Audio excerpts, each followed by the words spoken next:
Quatrième combat de cet affrontement animal-végétal.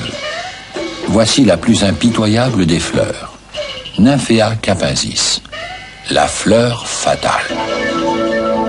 Comme beaucoup de fleurs hermaphrodites, ayant donc des organes mâles et femelles rapprochés, elle s'arrange pour ne pas se féconder elle-même.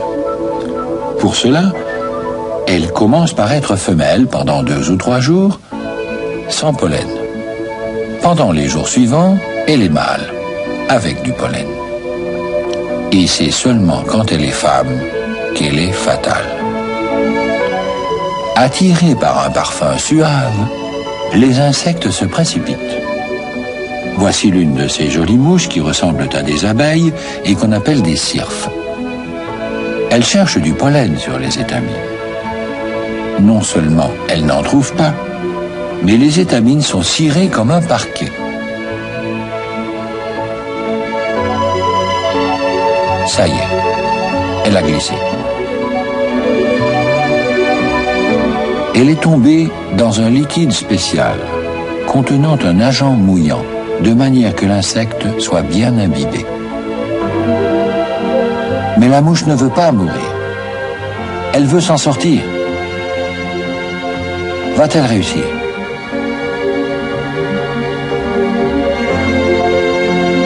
Non, ça glisse vraiment trop.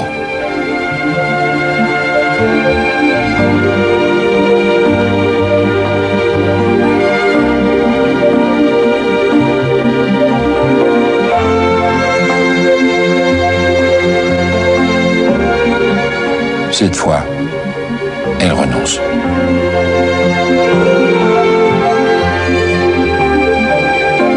Elle n'est pas encore morte que commence à tomber de son corps ce que la fleur voulait. Une neige de pollen venant d'un autre nymphéa.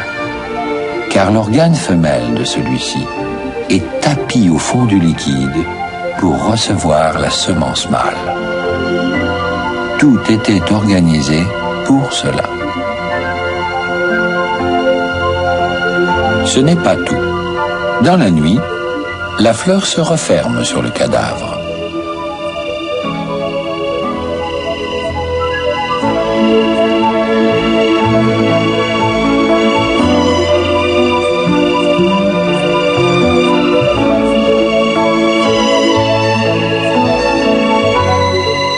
Mais le lendemain et les jours suivants, elle garde ses étamines centrales refermées, faisant un sarcophage à l'insecte qui lui a fait l'amour et qu'elle a sacrifié.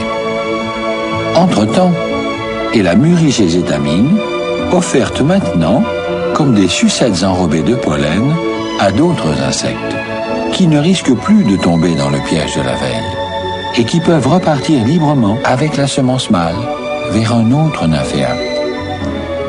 Voilà donc une fleur qui décide, pour sa fécondation, qu'un insecte doit mourir et l'autre non. Car la plante n'est pas toujours le plus faible des deux.